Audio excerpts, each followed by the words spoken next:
Lasts are used in the shoemaking process to replace the foot. So they act as a model of the foot for the leather to be taut and pulled over, and for the nails to be lasted into the wood or the plastic form of the last. A lot of people think every shoe is made on the same last, but that's completely not the case. The last dictates the whole process of the style of the shoe. The more elegant the last, the more elegant the shoe. So it's a mirror effect really from the form of the last to the end product. So we have more casual lasts at Trickers, and we also have smarter lasts. Some with maybe an almond toe shape, some with a soft chisel, some with a loafer. And the style of the last really dictates the whole process and the whole occasion that you wear the shoe for.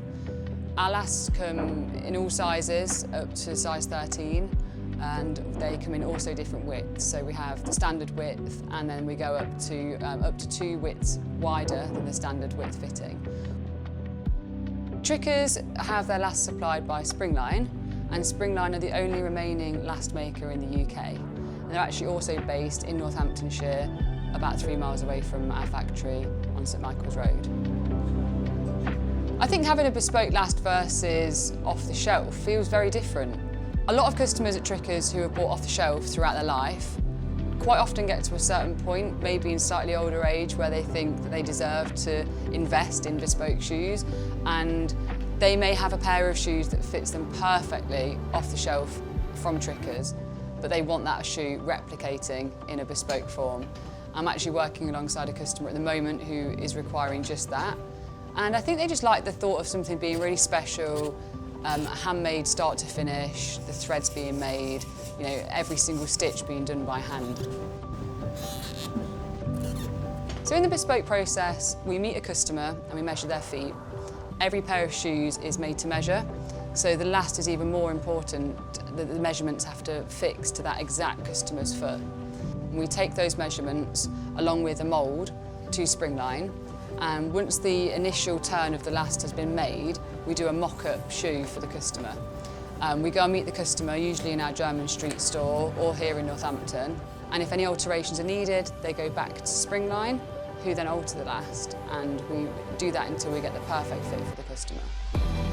As a maker and with bespoke shoes, you can certainly highlight areas of the last and exaggerate maybe toes or exaggerate the waist in or out.